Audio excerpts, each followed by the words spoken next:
la Chine en français. LCF.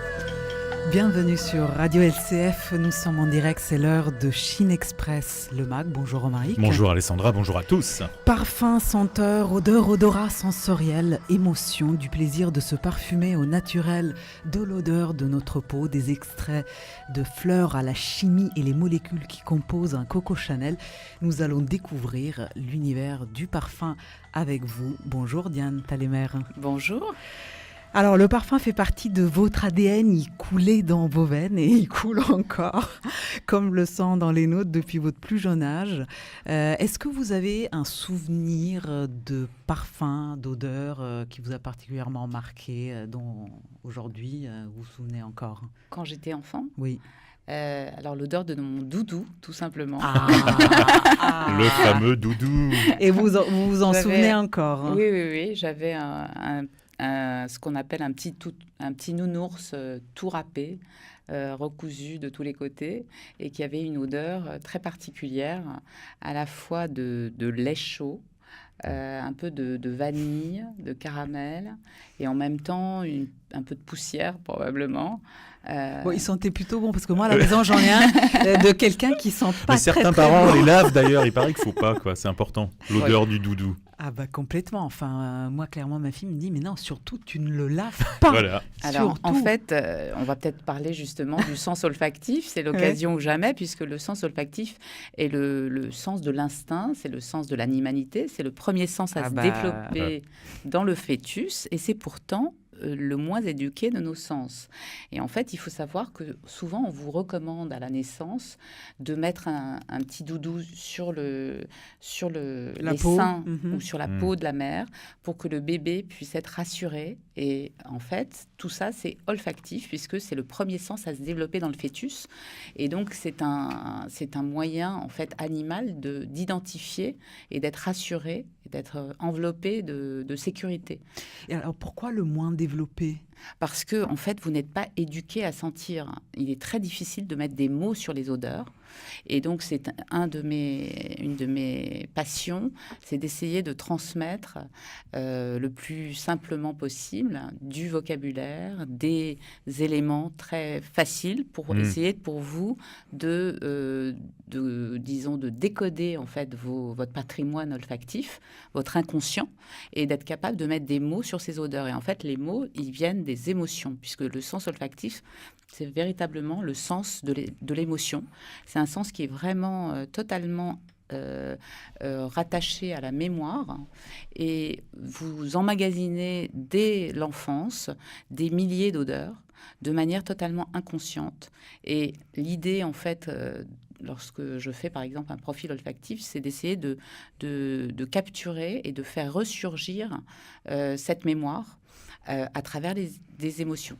Alors nous allons revenir là-dessus. En effet, Diane Talemer, vous êtes olfactive profiler, et donc voilà, vous éduquez en ce sens à mettre des mots, comme vous dites, sur ces souvenirs, sur ces émotions, sur ces odeurs qu'on a senties par milliers. Et du coup, mais alors je me dis, à l'école, il faudrait limite avoir un cours. C'est mon rêve. Mon rêve, si je pouvais ça. faire un vœu, ça serait que d'ici 5 ou 10 ans, dans toutes les maternelles ou le cours préparatoire, vous ayez un enseignement très simple pour permettre aux enfants d'avoir une culture olfactive et d'être capable de mettre des mots exactement comme ce que l'on enseigne au niveau des formes, des sons, des goûts, des couleurs. Complètement. En fait, ça fait partie de notre patrimoine éducatif, et pourtant, il y a très peu d'initiatives qui sont faites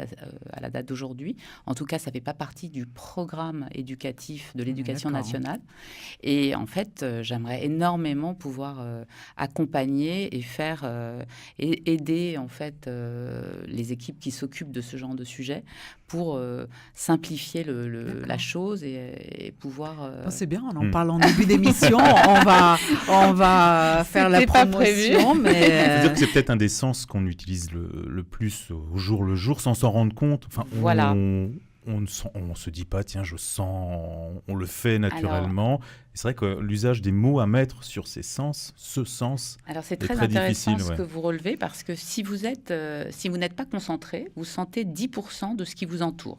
Si vous faites l'effort de vous concentrer sur une odeur ou sur un environnement, vous allez pouvoir détecter près de 50 à 60% de l'odeur en question. Donc, c'est véritablement un sens animal de protection contre les dangers à la base, mais qui a été totalement anéanti et diminué avec le temps pour des questions d'hygiène et de rejet des mauvaises odeurs, en fait. Donc ça date de l'histoire. Mais, comme on n'aime pas, on évite de sentir. Oui, ça. On va un peu en apnée d'ailleurs. Si vous regardez la cour de Versailles, par exemple, qui était une cour extrêmement parfumée, c'était essentiellement également pour cacher toutes les odeurs nauséabondes. Et il y a un livre absolument passionnant qui s'appelle Le miasme et la janquille d'Alain Corbin, qui justement relate tout ça et qui vous fait voyager dans les couloirs de Versailles, entre autres. Et ça vous permet vraiment de comprendre la différence d'hygiène. Alors aujourd'hui, on vit dans une société totalement aseptisée, avec un rejet des mauvaises odeurs, mais par contre, tout ce qui nous entoure est parfumé. Donc on ne s'en rend même plus compte. Et vous avez mémorisé des odeurs qui sont présentes dans votre inconscient, comme par exemple l'odeur de la lessive. Je vous ai apporté, un échantillon, qui est présente. Et si je vous le fais sentir et que vous fermez les yeux sans rien vous dire, vous allez tout de suite dire « Ah oui, c'est l'odeur du propre ». Mais personne ne vous a appris à reconnaître cette odeur. En fait, ça fait partie de votre univers quotidien, puisque a priori, tout le monde lave son linge. On espère.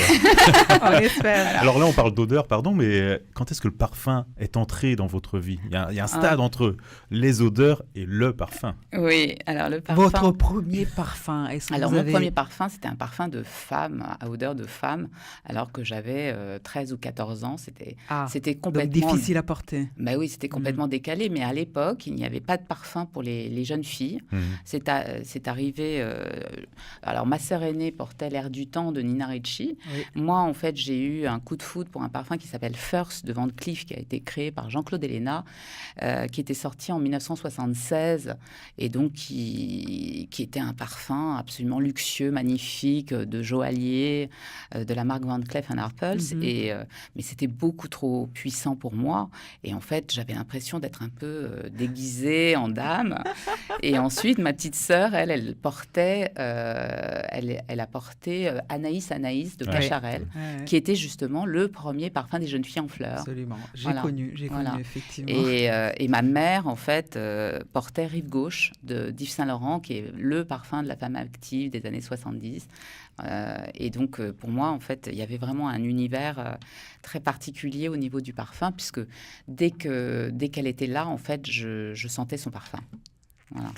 Alors nous sommes allés, enfin plutôt nos jeunes collaboratrices Claude et Eugénie sont allées arpenter le boulevard Haussmann en face des galeries Lafayette et de la parfumerie Look, qui est spécialement dédiée à l'accueil de clientèle asiatique, et on leur a posé la même question. Ça fait combien de temps que vous portez du parfum ? J'ai commencé à mettre le parfum avec ma maman, donc je mettais son parfum fleuri, et après c'est venu tout seul, quoi. C'était, je crois que c'était J'adore de Dior. Et oui, je me souviendrai toujours parce que ils sont vraiment bons. Mon tout premier parfum, c'était les collections aux jeunes. C'est ma mère qui me l'avait offert. 17-18 ans. Je crois que c'était une surprise. Et sur quels critères vous êtes basé du coup Sur les meilleures ventes, sur les conseils des vendeuses, etc. quoi, les plus vendus, et sur un parfum fleuri, quoi. Après, c'est celui qui me plaisait le plus, voilà, quoi, j'ai pris celui-là. Est-ce que vous avez déjà offert un parfum comme cadeau, ou est-ce qu'on vous a déjà offert un parfum comme cadeau ? Les deux. J'ai offert des parfums à des amis, à des familles que je connais bien. Et après aussi ils m'ont offert, mais surtout normalement ils ne me connaissent pas si bien pour m'offrir des parfums. Si j'ai ami visite en France, j'ai toujours choisi un cadeau comme avec le coffre. Et le coffre toujours en promotion. Moi j'offre des parfums comme cadeau, mais c'est vrai que c'était surtout à ma maman. Peut-être parce que vous la connaissez bien, c'est plus facile. C'est plus facile parce que je sais ce qu'elle prend déjà. Moi, j'offre pas grand-chose. Par contre, on m'en offre. On me les offre.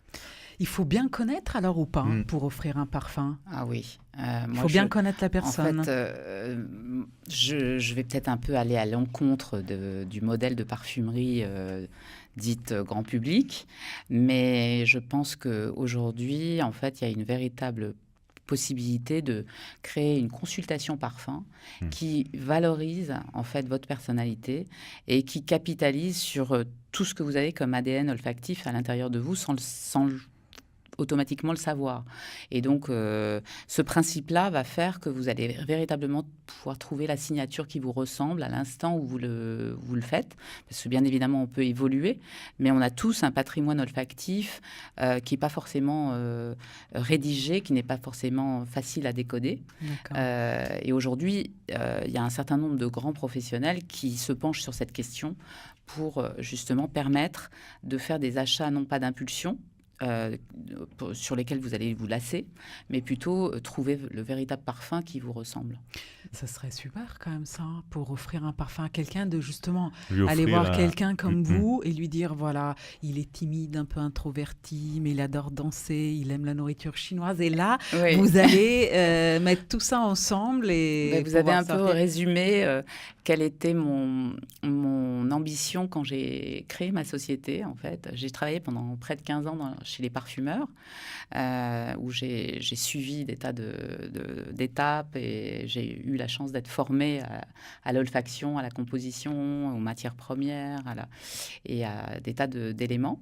Et quand j'ai monté ma société, donc Redberry, je cherchais un nom pour qualifier mes idées, ma volonté. Je trouvais qu'il y avait énormément de parfums disponibles sur le marché, mais que finalement, on n'avait pas souvent l'occasion de rencontrer le parfum qui vous correspond réellement.